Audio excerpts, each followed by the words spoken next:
Hi, Kevin Wright, back here again with another property finance video. And this week, what is the subject? How to find profitable renovation property investments, also known sometimes as doer-uppers. Sound interesting? Keep watching.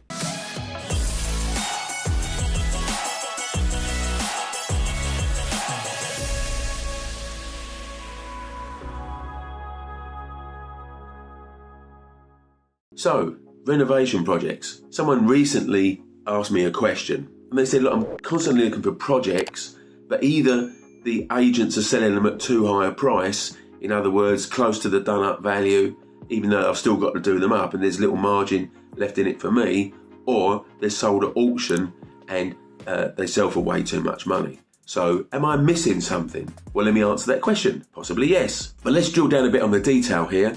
Now, getting all of your money out, and by that I mean the 25% deposit plus the refurb money when you refinance in the classic buy, refurb, refinance concept, is a tough ask in many cases. Now, what's a bit more realistic is getting your 25% deposit out plus some of your refurb costs, but leaving some money left in there. The question is, how much do you leave in and how much is too much? Let's look at that. So if you're putting the bar too high to say I've got to get all my cash out or almost all my cash out, that may be why you're struggling to get deals. So it's rent over mortgage, and what is the positive cash flow each month of rent over mortgage, and then how long does it take you to get that cash back out on that basis? Let me illustrate that with some figures, because some figures always help, doesn't it? So for argument's sake, you've left £10,000 cash in the deal once you've refinanced it, and your positive cash flow is £500 a month. How long is it going to take you to get £10,000 out at £500 a month? Well, the answer is 20 months, isn't it? Obviously. Now, if you can pull your money out in 20 months, or maybe a bit longer, or maybe less, usually less than 24 months, then you could say that even leaving a chunk of money in there is still making it a reasonable deal. Now, of course, the criteria really is if you left, let's say, that 10,000 that we've been talking about in the deal, but you got the rest of your money out, does that allow you to buy your next property? And if it does, then you can carry on building your portfolio while you drip feed your money back out. Hey, have you subscribed yet? Click that subscribe button down there and that dingy belly thing so you don't miss any of my videos when they're released, which is every week. Great, thanks. I almost forgot, Instagram. Click that button too. Look, it's down there.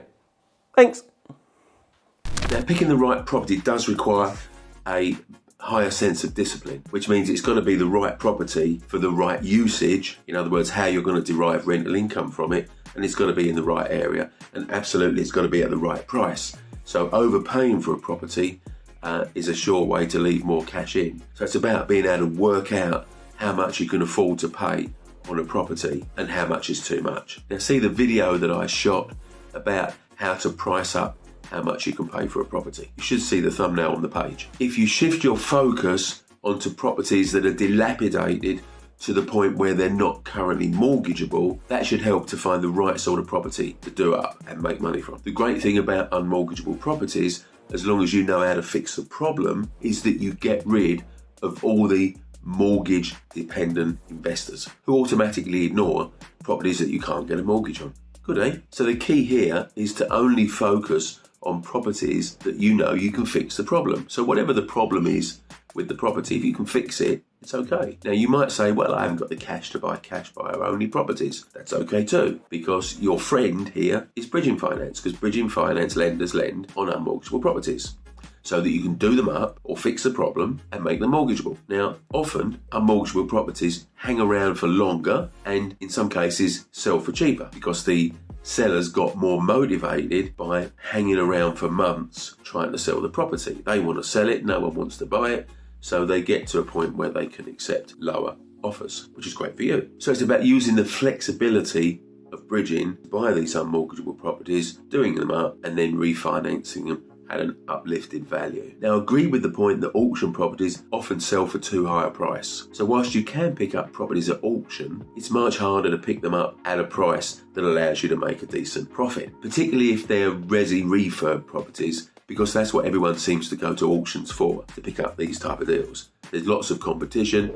Lots of competition leads to higher bid prices, which means that often there's no money to be made at all. So maybe auctions are not your best place for these unmortgageable properties, and maybe estate agents are. Now, of course, putting auction bids in either before or after the auction could increase your chances too. If you enjoyed watching this video, did you know every Monday morning at 8:30 I do a live Facebook Q&A. So if you want to start the week with checking out some answers to your property finance questions, click the link here.